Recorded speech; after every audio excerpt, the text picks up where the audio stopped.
Selain tax holiday, pemerintah juga tengah menggodok kebijakan ekonomi lainnya yang rencananya akan segera disampaikan. Dan berikut mungkin sedikit bocoran yang bisa kami sampaikan untuk Anda dari Menko Perekonomian Darmin Nasution. Yang pertama adalah fiskal dan keuangan, diantaranya aturan kepemilikan apartemen untuk orang asing, pengaturan debt to equity ratio yang membatasi pinjaman luar negeri, kemudian persoalan beras miskin atau raskin, hingga dana desa. Kemudian yang kedua, deregulasi besar-besaran yang menyangkut investasi di sektor perdagangan, industri, dan pertanian. Masih dipertimbangkan revisi total atau sebagian. Yang ketiga adalah insentif percepatan pembangunan smelter. Keempat, menyangkut persoalan pangan. Ini smelter khusus dibahas ya. Iya Pak. Betul. Kenapa Pak? Karena memang ya kita kan terkait dengan peningkatan nilai tambah. Artinya supaya kalau dulu kan kalau di ekspor raw material kan kita ya artinya tidak dapat apa-apa. Kita menghidupi industri negara lain, tumbuhnya investasi-investasi baru. Lebih cepat ada pembangunan smelter. Pembangunan smelter. Iya. Karena ini akan menyerap tenaga kerja yang besar, baik yang langsung maupun yang tidak langsung. Juga akan terjadinya yang namanya ada backward forwardnya, artinya ada industri yang nanti yang lain yang terkait yang akan bisa tumbuh. Momen dari nikel akan tumbuh nanti industri stainless steel, ya. Juga nanti industri sini akan banyak lagi industri lain yang bisa tumbuh. Iya. Jadi memang perlu, karena ini akan besar dan investasinya pun besar. Kalau smelter itu investasinya rata-rata ya ada yang sampai 30 triliun, ada yang 16 triliun, artinya cukup besar ini. Bukan hanya sekitar 1-2 triliun. Pak Firman. Iya, sebaiknya paket kebijakan yang akan dikeluarkan itu membangun semangat optimisme, kemudian juga tidak menciptakan kegaduhan dan sebagainya.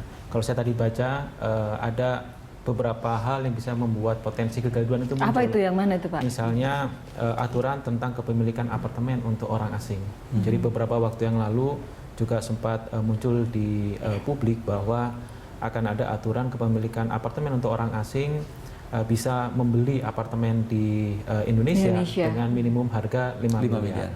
Artinya ini akan menciptakan disparitas antara mereka yang bisa akses dengan mereka yang tidak bisa akses. Dan ketika asing juga masuk ke pasar apartemen kita, tentunya ini akan mendongkrak harga apartemen untuk kelas-kelas tertentu. Jadi kesenjangan antara yang punya dan yang tidak punya itu akan semakin melebar. Singapura misalnya juga mengalami hal yang sama. Kenapa partai oposisi waktu itu bisa menang pemilu di Singapura? Karena masalah housing. Karena akses housing dibuka seluas-luasnya, orang asing bisa memiliki, sehingga orang lokal tidak bisa mengakses itu.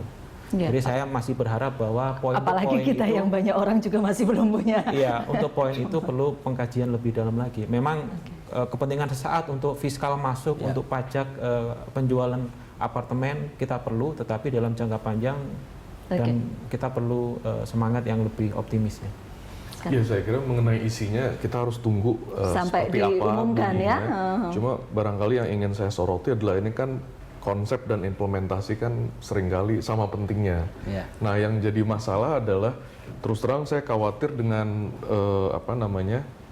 pengaturan komposisi kabinet yang sekarang ini kan dipecah, ada Menko Perekonomian, ada Menko Kemaritiman dan Sumber Daya. Dan ini terakhir juga masih simpang siur, ada yang bilang Kementerian Pertanian dan Perumahan, dua komponen yang penting sekali dalam deregulasi ini di Pak Rizal Ramli, tapi kemudian belakangan diralat ternyata belum final.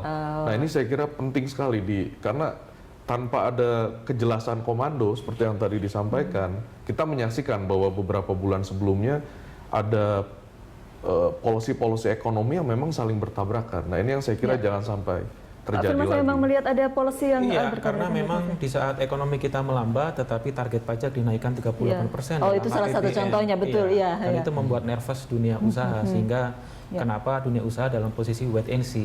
Presiden Jokowi juga dalam 2 kali kesempatan itu menyampaikan dan mengajak dunia usaha keluar dari posisi wait and see. Pertama di depan Ikatan Sarjana Ekonomi Indonesia dan yang kedua di depan Bursa Efek Indonesia. Mbak Nita, kalau kami khususnya memang sedang menunggu posisi nyaman atau sekarang sudah nyaman? belum. Oh, oke. Tadi was-was juga walaupun Was-was. nggak terlalu banyak. Jadi kami memang berharap bahwa regulasi-regulasi yang akan disampaikan hari Senin ya Pak, itu juga Mudah-mudahan. mungkin ada regulasi khusus untuk para Mudah-mudahan kata Pak Haris. Oh mudah-mudahan Ya. khusus untuk para UMKM karena tadi saya fokus kepada bunga bank kemudian pajak juga ya. Ini juga cukup memberatkan untuk kita bersaing dalam apalagi ini Desember 2015 kita menghadapi ASEAN Economic Community. Jadi saya berharap contohnya yang tadi saya katakan bahwa Thailand dan China itu bisa mengeluarkan bunga bank cukup rendah untuk perempuan pengusaha karena mereka yakin melalui tangan perempuan pengusaha semuanya insya Allah bisa baik karena perempuan pengembali kredit terbaik. Soal impor pangan itu kan saya kira juga membuat semua orang bingung. Presiden bilang kita tidak akan impor, tapi kenyataannya memang supply di dalam negeri memang kurang. Sehingga ada gap yang luar biasa dan otomatis karena supply kurang, keran impor ditutup, harga naik. Nah ini yang saya kira perlu diperbaiki ke depan. Ada saran Pak Firmansyah? Saya rasa begini, karena kita masih menghadapi El Karena Nino, sudah pernah ya, menjadi El Nino juga sekarang Ya. darurat kekeringan juga terjadi. Jadi ini juga akan menambah muatan pelambatan ekonomi kita. Selain tadi percepatan penyerapan anggaran baik di pusat maupun di daerah, tetapi peran dari pemerintah daerah jangan dilupakan. Jadi dalam paket kebijakan yang akan dikeluarkan, implementasinya perlu juga mengajak gubernur dan bupati untuk berpartisipasi, karena merekalah yang ada di garis depan. Banyak regulasi-regulasi yang dikeluarkan daerah itu tidak sejalan ya, artinya tidak sejalan dengan apa yang Tadi kalau cerita tentang sinkronisasi dan kemudian melihat kembali peraturan termasuk peraturan daerah kah? iya. Yang paling penting adalah komunikasinya itu harus satu ya, jangan yang ini mengatakan ini, yang ini jadi di dunia usaha jadi bingung nanti. Oke. Kita sampai di bagian akhir, saya boleh minta closing statementnya dari Mbak Nita dulu, mungkin ya. Apa ya closing statement? Kami dari para pengusaha di bawah naungan IWAPI berharap bahwa pemerintah harus pro kepada UMKM karena bagaimanapun kita memang menjadi tulang punggung dan kita perlu sekali tools atau skim khusus terutama di bidang finance dan juga di bidang sumber daya manusia untuk bisa terus berkontribusi untuk pertumbuhan ekonomi. Mungkin selagi paket kebijakan masih digodok gitu ya. Jadi masih supaya paketnya keluarnya banyak untuk UMKM. Pak Haris. Ya, kita berharap dengan nanti keluarnya paket kebijakan ini, ya artinya pihak pemerintah atau dalam hal ini yang mengeluarkan paket kebijakan dan juga yang nanti akan terkait dengan kebijakan ini pihak dunia usaha, terutama dunia usaha industri ini harus bahu membahu.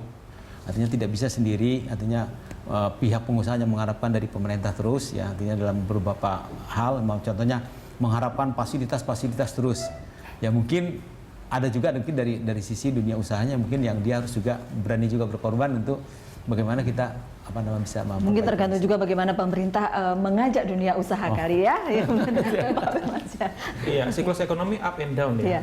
Tetapi yang penting adalah soliditas, kebersamaan. Tidak mungkin pemerintah berjalan sendirian, tidak mungkin dunia usaha berjalan sendirian, masyarakat juga sama. Jadi semuanya harus bahu membahu, pola komunikasi, kebijakan dan politik harus lebih baik lagi. Kemudian pemerintah punya tanggung jawab untuk membuat regulasi yang tepat dan terukur, jangan sampai juga nanti membebani, menciptakan masalah baru APBN kita. Kemudian dari dunia usaha juga perlu dirangkul, tidak hanya BUMN yang didorong, tapi swasta, terutama pengusaha lokal daerah. Ini juga penting juga. Iya, Mas Karan.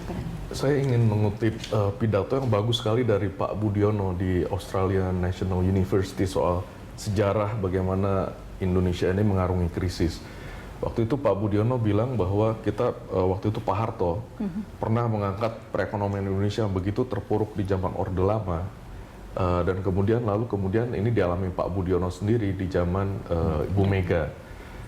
Kuncinya adalah satu, bahwa bagaimana pemimpin politik, dalam hal ini sekarang Presiden Jokowi, saya kira bisa memilih tim teknokrat ekonomi yang terbaik, sehingga pembangunan ekonomi dijalankan, dirancang dengan logika-logika ekonomi yang wajar, yang sound gitu. Jangan didistorsi oleh kepentingan-kepentingan politik yang memang selalu jangka pendek.